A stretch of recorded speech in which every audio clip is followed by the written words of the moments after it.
All right, good evening. We will call this meeting to order for the March 12th, 2026 Apple Valley City Council meeting. Welcome everyone. For any audience members who have signed up to speak, when your name is called, please approach the podium to address the council. The first item on our agenda is the Pledge of Allegiance, and I would ask everyone who is able to stand and join us in the pledge. Pledge allegiance to the flag of the United States of America and to the republic for which it stands, one nation, under God, indivisible, with liberty and justice for all. Thank you, everyone. Second item is to approve our agenda this evening. And Tom, do we have any changes? Good evening, Mr. Mayor, members of the council. We have no changes to tonight's agenda. Wonderful. So with no changes, we would look for a motion to approve the agenda as presented. So moved. Second. Motion from Councilmember Bergman, second from Councilmember Grendel. All those in favor indicate by saying aye. Aye. Opposed? All right, agenda passes. The next item is our audience participation portion of the meeting. This is for items that are not on our agenda. We do have an item later coming on the agenda for a resolution related to Operation Metro Surge and those things. If you want to speak to that item, I would just ask that you kind of wait till that portion so we have some chance to have some discussion rather than try to take it at the beginning. And then we'll have a little more time to be able to talk about those things at that point. However, before that, we do have a couple of people who have signed up to speak. And the first one is Deborah Menke, 11615 River Hills Drive. Is Deborah here? Come on forward. Well, good evening, Mayor, and good evening, council members. My name is Deborah Menke. I am a Burnsville resident, but I was here last time, and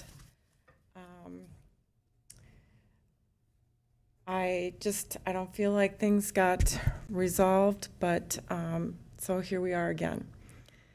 And then, so as elected officials of Apple Valley, wouldn't you want to be able to say to yourselves that Apple Valley and police did everything they could for their constituents on any given issue?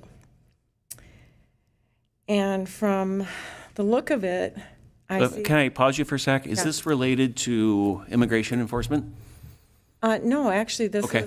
is any issue that you guys deal with. This should be applied to any issue that the city council, any city council is involved with. At the end of the day, it should be you have done everything that you can for your constituents on any given issue. And from the look of it, I see that there are still a lot more work to do. Even in my city, there is. One is to hold a public forum. We still haven't seen that. So hold on, may I pause you for a second? Go ahead. What is the public forum related to? Public forum could be if somebody has an issue that they want to get resolved. So you just asked about a specific public forum. What is that related to the issue that we're going to talk about later on the agenda? It could, but I'm not going to mention that. So you had asked me not to mention that, so I'm not. I'm just saying any public forum, it should be, people should be able to request that. So then, there's a coalition of mayors that has been put out there. And there's actually, when it first started, there were 12.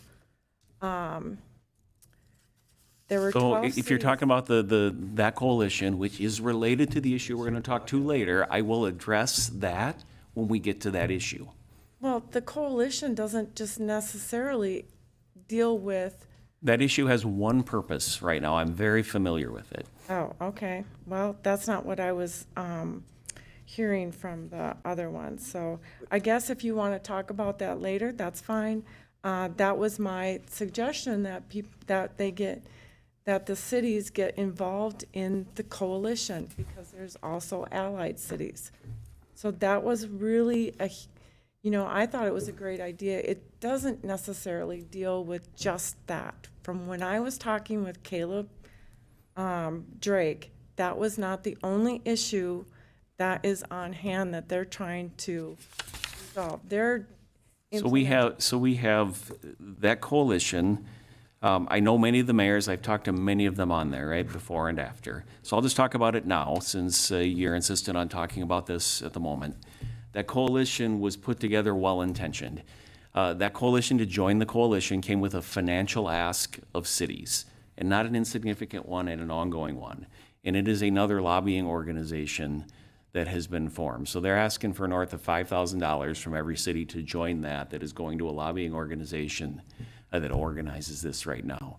We can join as an ally, but we get no voice in what is being discussed or promoted. So this issue just was addressed again because of them. So there have been a number of mayors who have signed on. There have been a number who have refused to because of the structure. So this is a well-intentioned, because I reached out as soon as I saw this, right? Mayor Woshi in Plymouth was who I first talked to, because Jeff's been a friend for a long time, right? We got elected about the same time. Fully support there what the wording of the mission was. The structure of the organization has given a number of cities an awful lot of pause, and what is causing people to kind of issue some of their own statements until we understand the structure behind there and where the dollars are going. So that's the concern behind the coalition. I know regional council mayors discussed it again just this week because of some of those concerns that other cities have had about the structure that comes behind here and how long that commitment is. You said $5,000? 5,000 is the minimum ask, is what I have heard that they're asking for every city. So I just ask you to expand that across all of them. So it's not about the total amount of the dollars and can we afford it. It's about where the dollars are going and how they're going to ultimately get used, you know, whether you have a voice in those or not. So does your constituents have a voice in that? Of course they do. Okay. That we have been elected to represent the best interests of the city. So wouldn't So that be? I'm gonna stop you now, because I've already said we're gonna take comments around this issue when we get to this issue on the Okay, agenda. that's fair enough. That's fair enough. But, all right. That's, Mr. Mayor, may I make a comment? You may. I've had a number of constituents asking us not to belong to it. So we have to do a balance of both sides here. There's not just one side of who's showing up here. We have constituents on all sides. And when we get to the resolution, fine. But you act like there's only one voice, I mean, that, for everybody. I don't know what Burnsville's doing, but I act like it.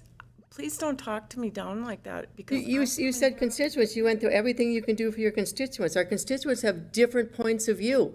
Not everybody has your point of view here, ma'am. I'm not asking you to have a point of view on that, but when I brought something up, I asked a legitimate question. Wouldn't you want to do everything possible that for your city? And that includes. So doing everything possible doesn't mean doing everything we're asked to do, and that is the key distinction.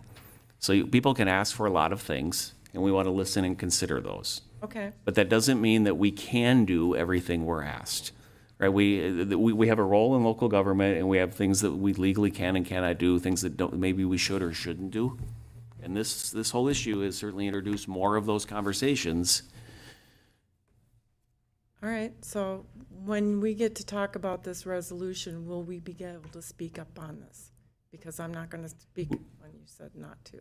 We will accept some comments to talk about the issues and what people are experiencing, but what I am not going to do is debate every issue and every word of everything we're doing. And we will explain why we've done what we've done up till now. But I will say, and I'll say it again later, right? We see some cities doing some things, but what I see is we go across the vast majority of cities, you're seeing the response be fairly the same within some limits because people are realizing what the limits are, whether you like them or not, what those limits are. Okay. Fair enough. Thank you. Yep. Thank you. Liliana, you had an event you wanted to invite us to. Do you want to do it now or later? I'm happy to take your invitation now if you want to talk about it now, or if you want to cover it later. I'm good either way. I'll leave that up to you. You want to cover it later? Okay, perfect. Thank you. I know what you want to talk about, so I know what it was. So, all right, thank you. With that, we will move on to our consent agenda, and these items are considered routine and will be enacted with a single motion unless a council member or a citizen requests to pull an item.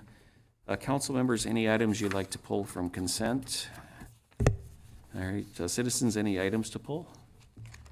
All right, seeing none, I will take a motion to approve the consent agenda. So moved. Second. Motion from Councilmember Melander, second from Councilmember Hebert. All those in favor indicate by saying aye. Aye. And opposed? That item carries.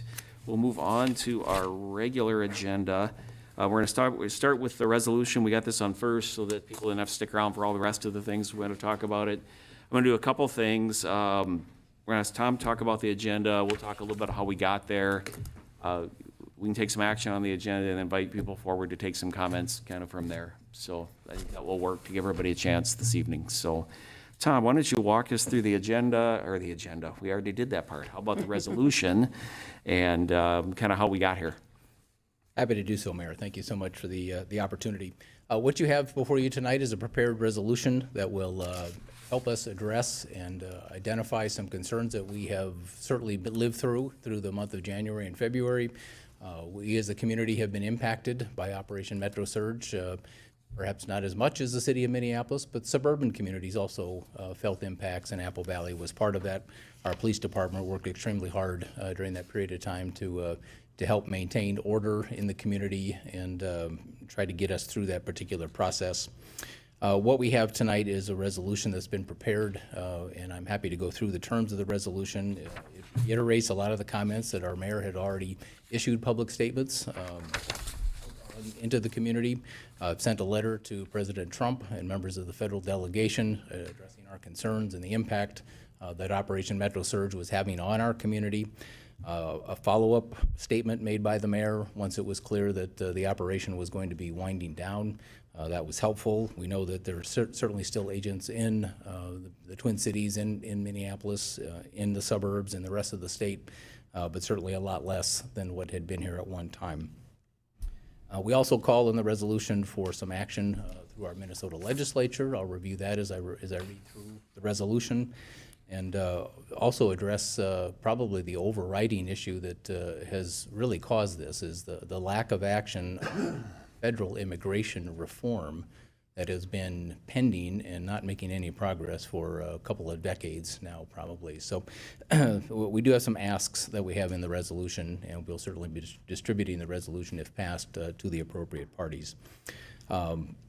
It also acknowledges the work that's been done by our residents and by our nonprofits in the community, and the work that they have done to help our residents through this particular time of our history, and then certainly an acknowledgement of the work of our police department. So, Mr. Mayor, if you like, I can certainly read through the terms of the resolution. Yeah, please do. And feel free to interject meeting wherever it makes sense in here. Okay. A resolution addressing the impacts of Operation Metro Surge on our community. Whereas the city's values, mission, and vision establish the foundational principles guiding the city's purpose, culture, and direction, defining its long-term aspirations, operational commitments, and enduring beliefs that shape governance and community relationships. And whereas the 2040 Comprehensive Plan keys articulate Apple Valley's long-term community vision across 12 focus areas and affirms the city's commitment to a welcoming, healthy, and successful community for all residents. Whereas the City of Apple Valley recognizes that harassment, intimidation, or discrimination directed toward any individual or groups of individuals, including immigrant residents, undermines public trust, threatens personal and community safety, and erodes the dignity that strengthens our community. And whereas elected city officials and officers have proudly committed to upholding and protecting the United States and Minnesota constitutions as part of their official roles, and the city values these individual freedoms granted to all residents. Whereas immigration enforcement is handled by the federal government, and the Apple Valley Police Department has a clear policy and practice that they do not ask immigration status as part of their regular policing activities. And whereas on February 9th, 2026, Mayor Clint Hoopaw transmitted a letter to the President of the United States and Minnesota's congressional delegation expressing concerns regarding Operation Metro Surge and its impacts on Apple Valley, specifically the strain on local public safety operations, erosion of community trust, economic harm to local businesses, fear among residents, workforce pressures, and the disruption of community stability. And Whereas the mayor's letter emphasizes that Apple Valley has intentionally built a community-centered model of policing grounded in trust and service, and warns that heavy-handed enforcement tactics have made residents from many backgrounds fearful of calling 911 or interacting with police, thereby making the whole community less safe. And whereas the mayor's letter further stresses that the city values respectful dialogue, transparency, constitutional protections, partnership across levels of government, and community well-being, principles aligned with the city's values and 2040 community vision.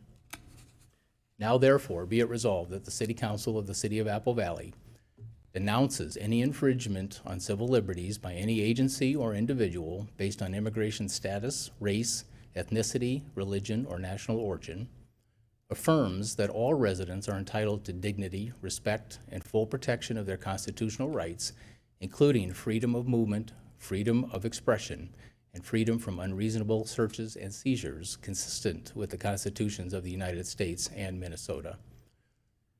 Recognizes that fulfilling the city's values, mission, and vision requires a civic environment where all individuals feel safe, welcomed, and empowered to participate in community life.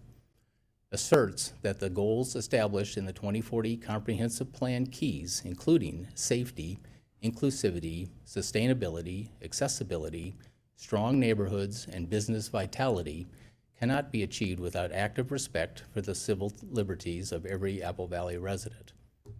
Requests that the Minnesota legislature consider measures during the current legislative session to address the financial harm incurred by individuals, businesses, and local governments due to Operation Metro Surge.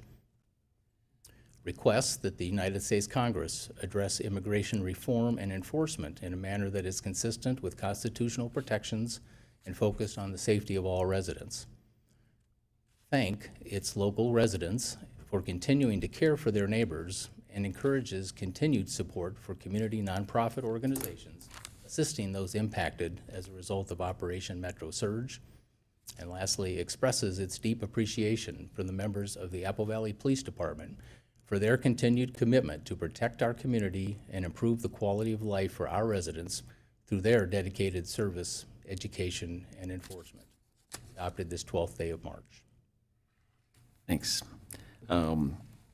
Council members, happy to take any questions or comments on that before we move the resolution and turn to any other comments. Well done. Do we want to take the resolution now, and then we can come back to comments from anybody? We can do it however you Okay. suggest, Mr. Mayor. I've had a number of people saying, why do we need a resolution? I'll support it tonight. You know, sometimes resolutions, I'm not sure what comes out of them. I kind of liked the Monarch one tonight that had 3 different things that we were actually going to do something on a resolution. So if this means something to some members of our community, I certainly support it, but I've had a number of people who really don't want us to enter into the fray.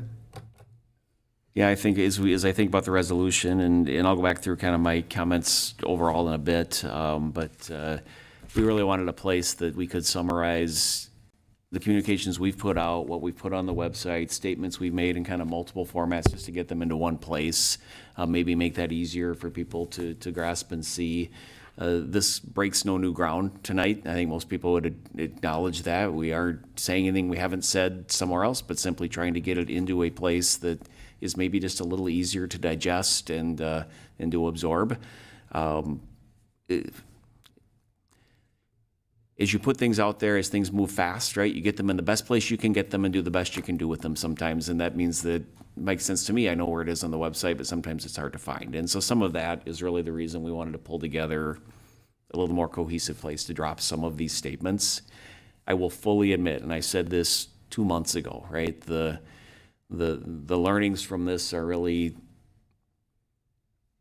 when you see things that aren't right, you want to do something, and sometimes you can't do all the things you want to do, right? And we've certainly learned some of that through here. So you're thinking, what can you do? And maybe this is something we can do, even though there are no real physical actions like the Monarch Pledge. Yeah, I like that one, right? The thing I like about that one is it's things we were doing anyway, and it gave us a way to kind of reinforce some of the sustainability pieces that were already important to us.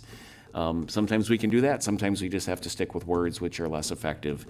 I hold no illusion that a letter I sent to my congressional delegation and the president had any impact on any decisions, but yet it was still important to me to put those words to paper and get them out. So with that, other comments before we take a motion?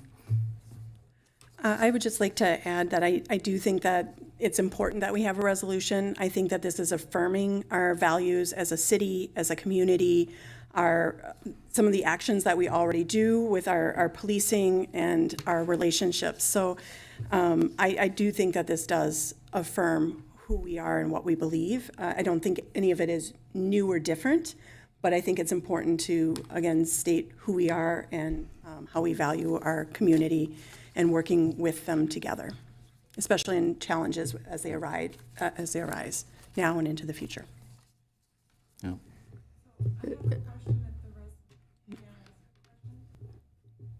We're not intending to take questions prior to the action, so we can take comments afterwards.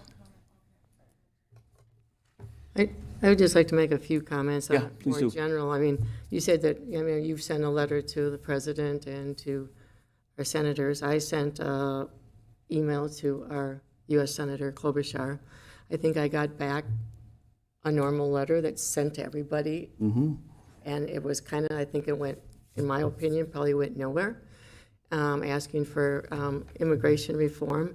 I think this has been an education for all of us. I mean, I didn't understand there was no path to citizenship if you were already here, because I was trying to help some people in Florida.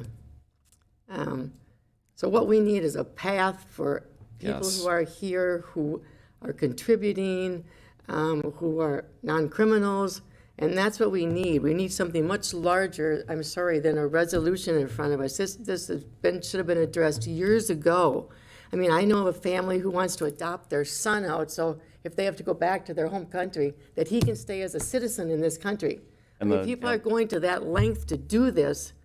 And what frustrates me in all of this too, right, is we're not having that discussion, I know. right? We're having discussions around other things, but like that would be a meaningful discussion if we could drop the other things and get to this one, yes. I Anyway, suggested go ahead. doing a GoFundMe page so these people, this family could hire an attorney. Doesn't do any good. You're already here. You have to go back to your country and come here. This is a much larger problem than what we're talking about here. That has to be solved, and it has to be solved on the federal level. Yeah. More pressure we can put on the elected federal officials. Yep. It's frustrating for all of us, Councilmember Blander, I think that's your light, yeah. Yeah, this has been a difficult thing for me from the very start. First off, there's limits to our authority and any resolution we can say, and who's going to listen to us, as Councilmember Grinnell alluded to. We don't have much of an impact on the federal government. So that's just the way it is. Yep.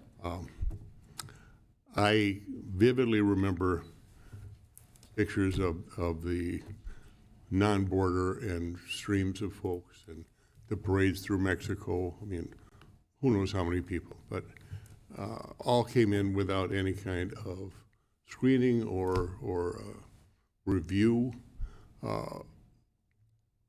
Even if a small percentage of those folks are people we wouldn't want here, for instance, 2% of 14 million, which seems to be a number of folks that crossed, is 280,000 people.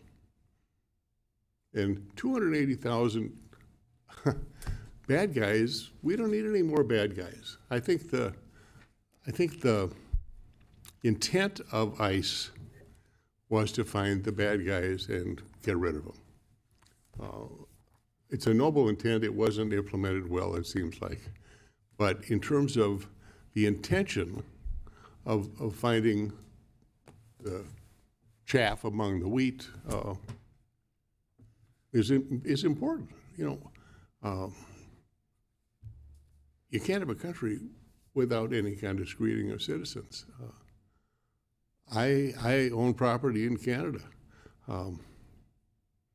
I can't show up in Canada and stay there without any kind of vetting process. I knew a fellow that owned a fishing camp and owned it and operated it. And he had to get out of Canada every once in a while because he wasn't a citizen of Canada. We have no process like that now. This has been real difficult for me watching this whole thing unfold and play out. A lot of noble intentions out there, but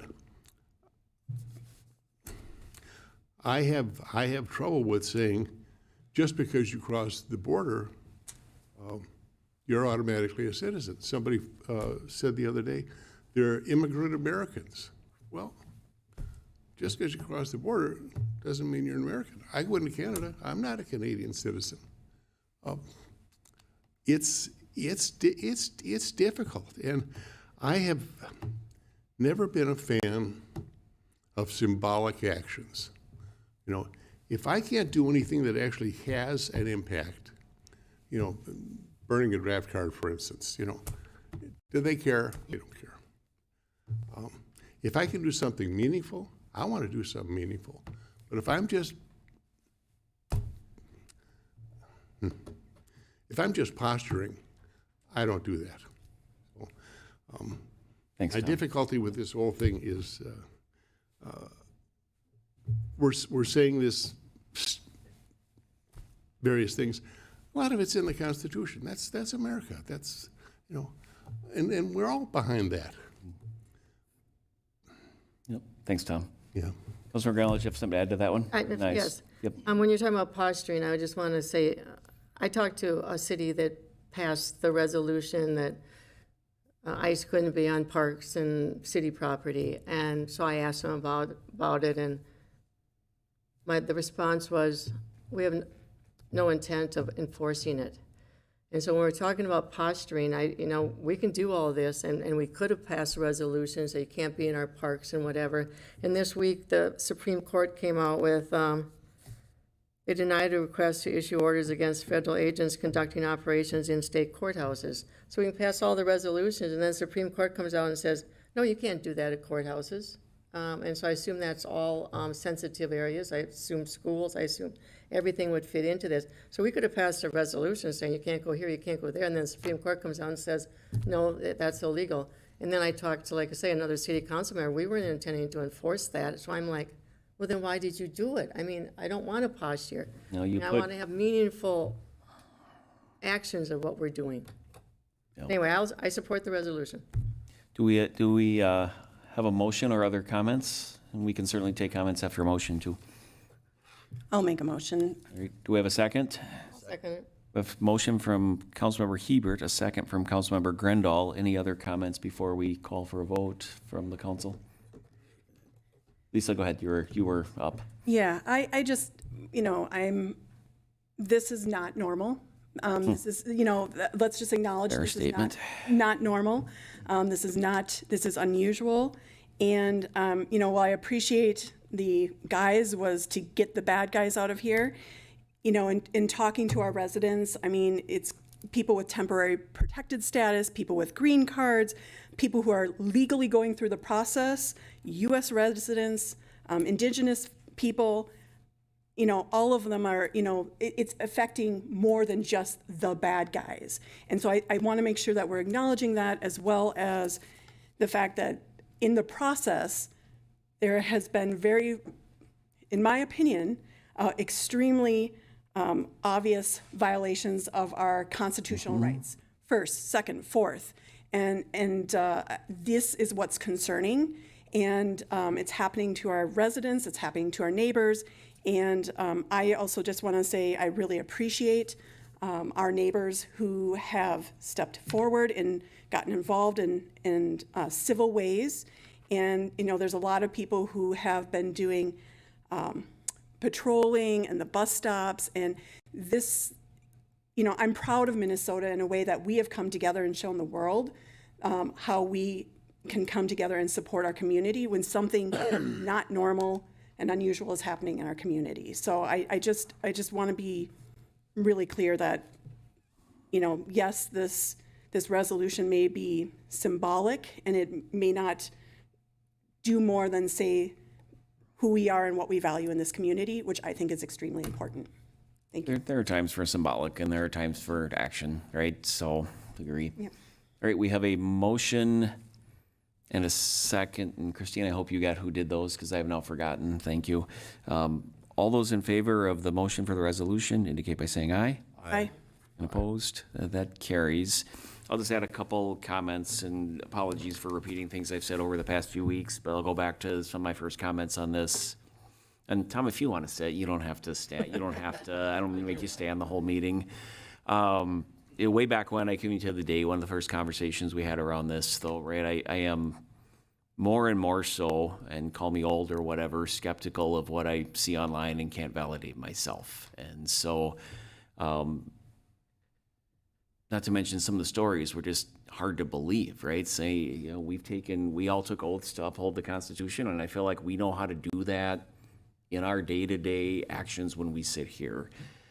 Where we get challenged is how do you live that out when somebody is doing things that you can't control them doing and you know that that isn't the right action, like Councilmember Heber just mentioned.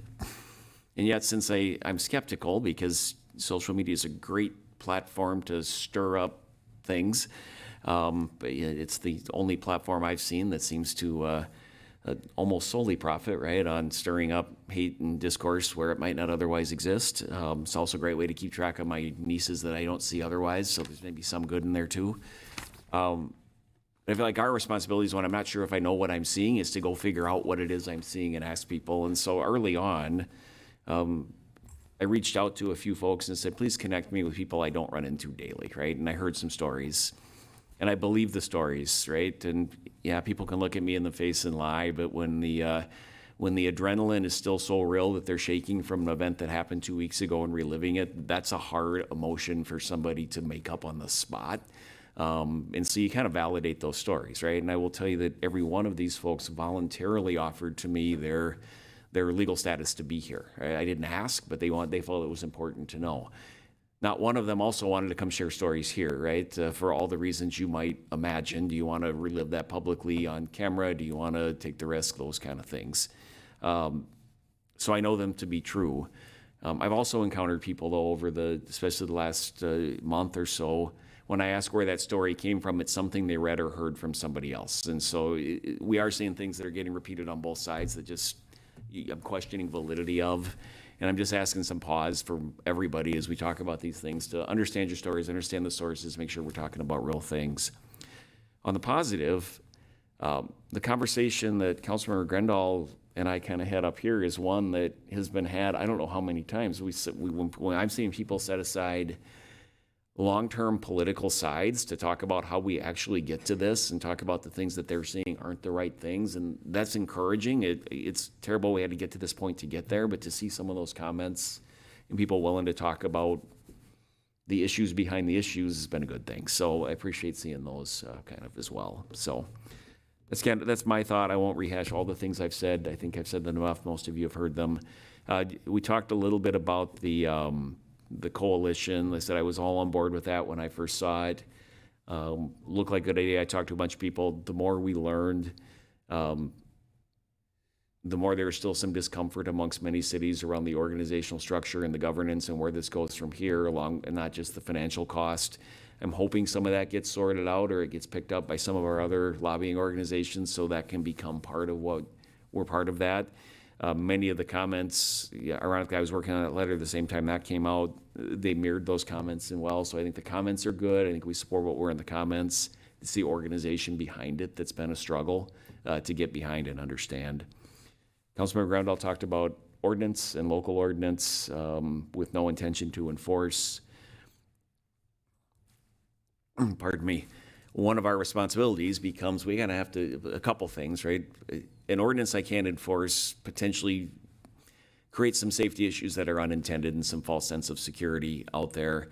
It also puts us and our own folks in a really bad position. If I play that all the way out, what happens, right, when we end up with something we can't enforce on the books and those kind of things? So those are the other considerations that we kind of have to take into mind as we do these. There's a whole list of things that we might want to do that we can't do, and that goes beyond this issue, but I think we've consolidated all of them into this issue, it certainly feels like. So With that, I know, Liliana, you had an invitation you wanted to share, and since you were signed up first, I'd like to invite you to bring that forward and share it.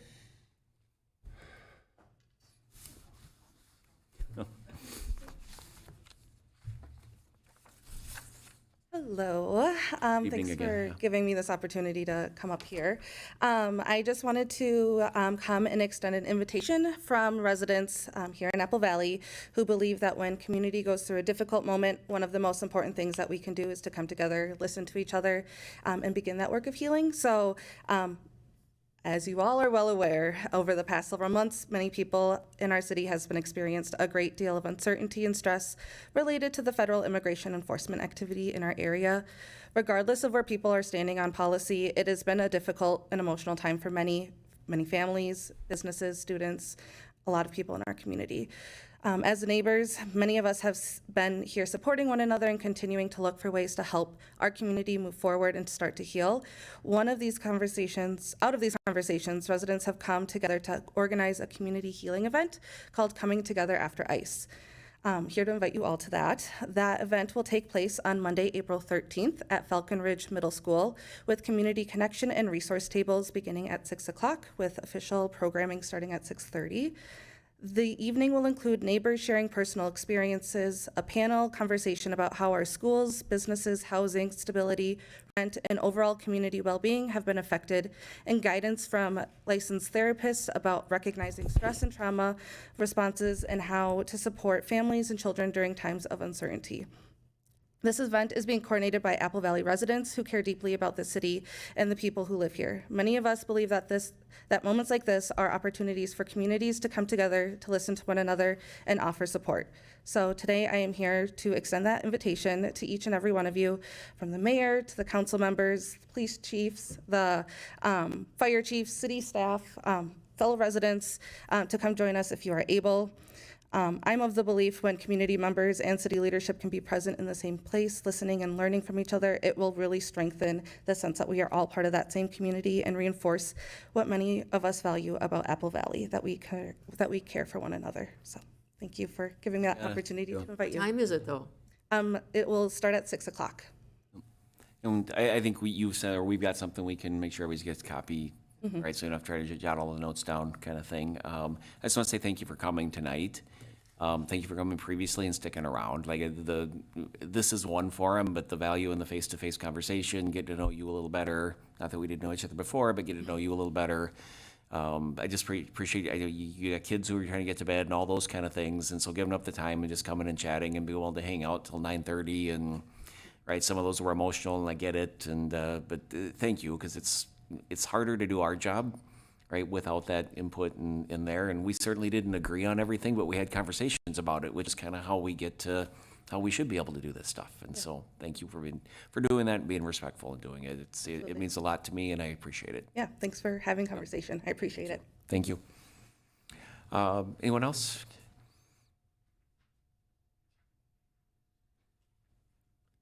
All right.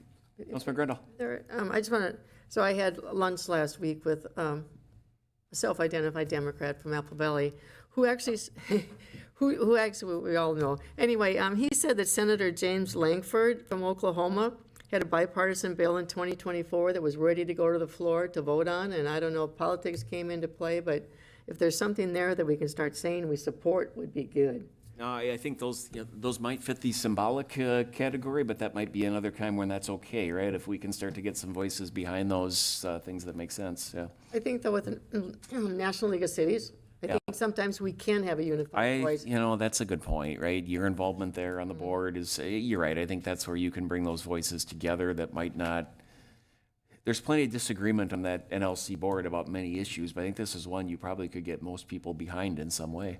Well, it was split between, because I've asked about bringing it to the forefront. It is split between two committees, Human Resources and Public Safety. Well, I don't know if that's where it belongs. Might not be the best place, right? It doesn't make any sense to me, so that's what I'm going to be pursuing is, how do we, I don't know. When you're out there, Maybe just on that, I don't you're know. out there soon again, right? You're Leave tomorrow, yeah. right. So and I like the national angle on that, because I think the state only also has so much voice that they can lend to get a national thing done. So it's interesting, right? You've talked about it before, and we all have, but you all see us up here a couple times a month, right? And the number of things people are plugged into behind the scenes, right, that are greater than this. And like, you'll be out of town for a week to deal with that. I've made that group before. We're all doing some of those things too. And so where we can, combined voices are greater than individual voices, certainly. So, all right, seeing no other comments, I'm going to move on to 5B, which is a on-sale liquor license application for Spice Village. And Christina is going to take this one. Good evening, Mayor and City Council.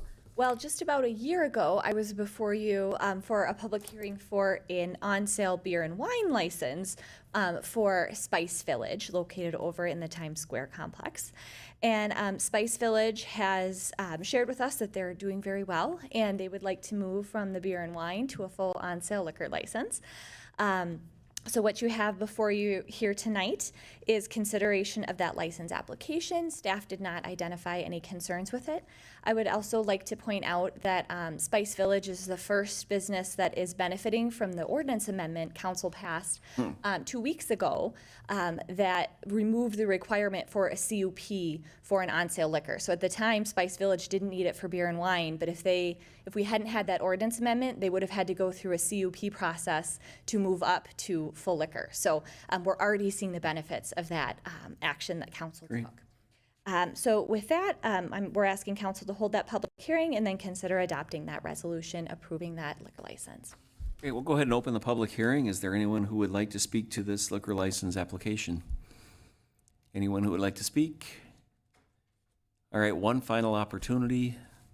Seeing none, we will close the public hearing, and I would look for a motion to adopt a resolution approving the issuance of on-sale intoxicating liquor and special license for Sunday liquor sales to Spice Village LLC, located at 7520 149th Street West. So moved. Second. A motion from Councilmember Grendel, a second from Councilmember Melander. All those in favor indicate by saying aye. Aye. Aye. Opposed? That item carries. I will just give a plug for their grocery store that is there as well. They have a fantastic store adjacent to the restaurant, and I think the only one in about 30 or 40 miles with that kind of variety. So if you haven't been there, it's worth a stop over. So the next is our electric utility franchise ordinance updates. And Matt Som, there you are, Matt, has this one. I would just say, Matt, as you settle in, if you were here for other items and you want to sneak out, you will not offend us if you want to do that. If you want to stick around, you're absolutely welcome as well. But I know people have other things to do than watch boring things conclude. So, This isn't boring, a franchise. well, yeah, Thank not you, to us. It might Councilmember. be to others. Hurt his feelings. Mayor. Sorry, Matt. Thank you, Mr. Mayor and Council. Well, this is the third time I'm before you with the franchise ordinance, and dare I say, this should be the final time too. So it is considering our final utility in the town. It's with Xcel Energy or Northern States Power, doing business as Xcel. Of course, the council previously approved franchise ordinance renewals with our other electric provider, DEA, and then our sole natural gas provider, CenterPoint Energy, and those were approved over the last year. So we can get into this one. Like the other two, this is very similar in nature. I'll just go over some of the major elements of it. This is a new franchise. We've never had one with Xcel before. They have a small area in the city, which I'll go over with the fee ordinance in a minute. But this ordinance would grant Xcel Energy a 20-year franchise to operate within our public right-of-way with their lines.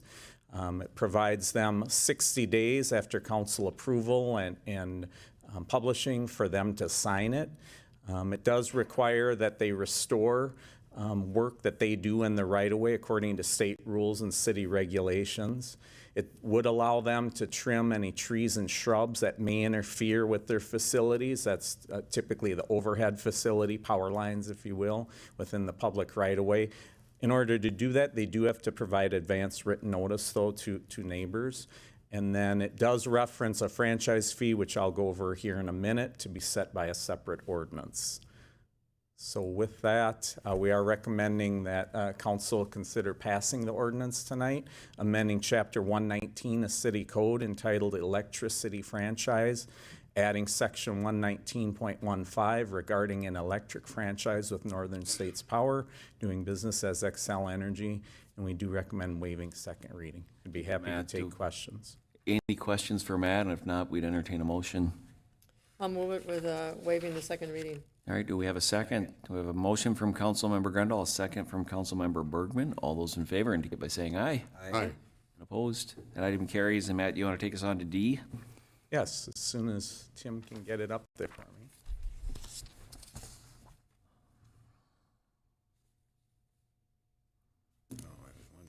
There it is. Thank you, sir.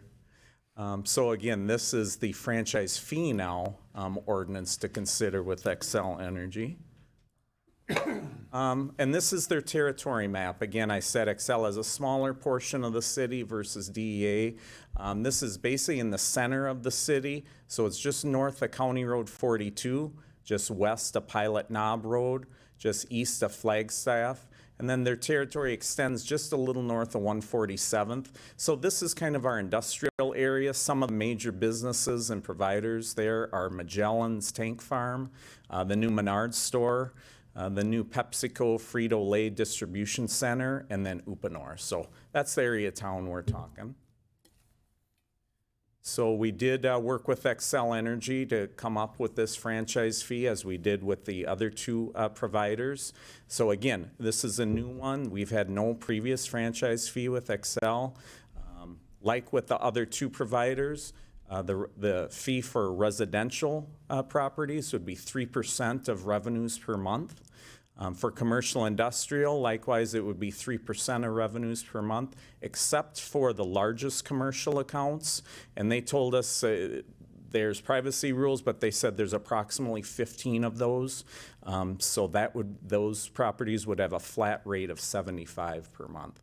So at the bottom, you can see that based on those estimates, we're estimating annual fee to the city would be about $40,000 a year. That we Matt, I just want to clarify on here, for those of us who haven't been through your 3 iterations, that $75 cap, or that $75 fee is in lieu of a cap. And so all of those first two, or those second and third bullets, are paying well less than $75 a month in their franchise fee. And this was an effort to cap those largest users so they weren't being overly burdened by a large fee just based on larger usage. Correct. Thank you for that clarification, Mr. I didn't want it to look like a discount or something else strange, right, for those who haven't seen it. And just what, of course, council's discussed this in the past, but just let the public know what we plan to use majority of those fees for. Council's designated $1 million of our franchise fees to go to help our pavement management program each year. And then the remainder of fees can be used for other priorities as determined by the council. So requested actions tonight. This does require a public hearing, so we'd ask that you hold that public hearing on the proposed franchise fee ordinance and then consider passing the ordinance as shown there. Thank you. Councilman Grendel, did you have a question Yeah, for thank- Matt yeah, before thank we you, go? Mary. So I know, I don't want to say that maybe one party was dragging their feet for 3 years. 3 years we've been working on this? Yeah. Close to, yes. So is any of the $40,000 annual amount retroactive, or it just starts today? No, unfortunately, it doesn't start until the council passes it. Dragging one's feet, neither.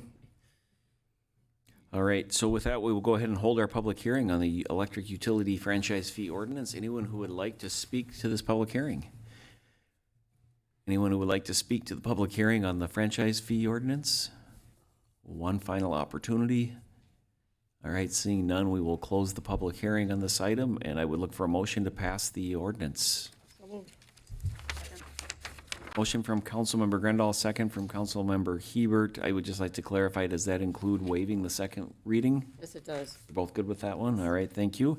Do we have a motion and a second. All those in favor indicate by saying aye. Aye. Opposed? That item carries. Thank you, Matt. Thanks for all the work on this. Not just you, everyone else who had a hand in it. And including our city attorney and everybody else, so thank What do you you. do with all your free time? Yeah. We'll find something, I'm sure of that. So, let's not talk about that one. We're on to staff and council communications. I'll start with you, Tom. Are there any council items or staff items for us? Thank you, Mr. Mayor. Two quick ones for the evening. Despite the weather outside, spring hopefully is around the corner, and I would just want to remind the residents that the city council does support an annual tree and shrub sale. This is an opportunity for those that wish to add some greenery and some very nice tree stock and shrubs. We do have that available on the city's website. That launched March the 9th. As of this point, about a third of the trees have been spoken for and maybe about a half of the shrubs. So there are still opportunities for those that want to do that and to purchase trees from the city. So visit the city's website for more details about that opportunity. And then secondly, I just want to mention that one of the the most interest that we get from community members is they like to know what's going on in the city in terms of development. And this has been something that we have been trying to put more and more information on our city website about development that is going on and the status of various applications that are coming through.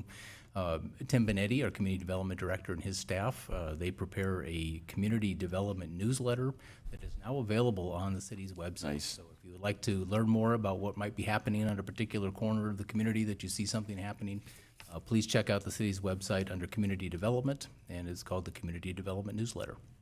I would just add to that, there's a ton of information on the website, and there is a way to subscribe to those updates. And so if people need that help, reach out. We'll help you figure out how to get there and sign up. It's, once you know it's there, it's easy to find. Finding it is sometimes a different story with that much data out there. But I think there isn't a page you can't sign up for an update to. So as new things get posted, you can get pretty regular updates of what hits.